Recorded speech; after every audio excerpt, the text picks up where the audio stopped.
Hey 4-H camp, this is Bridget here, talking to you from Philadelphia, Pennsylvania. Some of you might not recognize me because I haven't worked at camp since 2016. But anyway, once we were involved with camp, you're always involved with camp. And so I also made this fire for me and my roommates who are quarantined together. We're gonna be making a good old-fashioned camp meal for dinner tonight. So anyway, for my Vespers, a fun fact about me is that I am a twin. I have a twin sister and her name is Alyssa.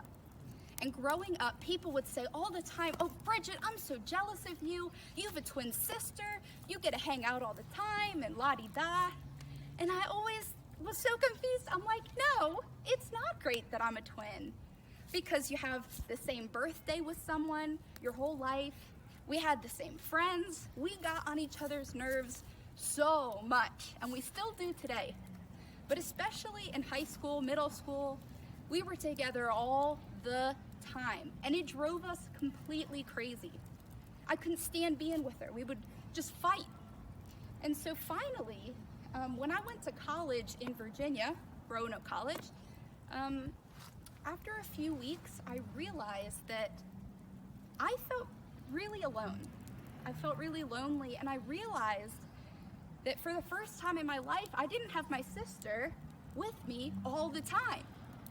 It was a blessing to have my own time away from her, but it also was one of the hardest times of my life, having to get used to being by myself.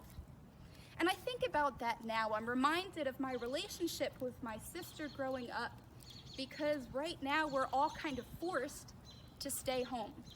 We're forced to stay home with our families who we get in fights with and our siblings who we argue with.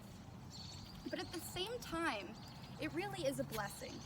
It's a blessing to be with other people, even in a time of isolation.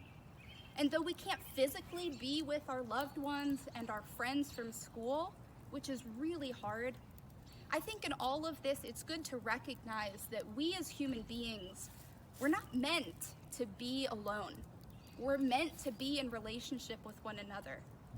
And so at this time, when I'm stuck here in Philadelphia and my whole family and lots of my friends are in New Jersey, it's great that we still have the opportunity to stay connected through texting, through calling, FaceTime, Zoom, all of these crazy technologies that we have today.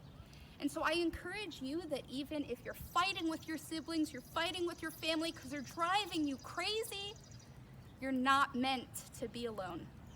And some people are alone, which is really hard.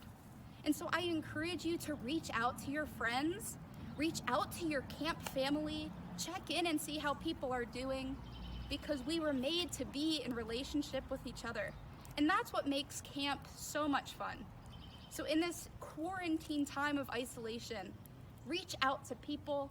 I hope that you're staying healthy and safe and sane, and try not to fight too much with your family, but I know that it's unavoidable. So I hope to see you sometime soon, and hang in there.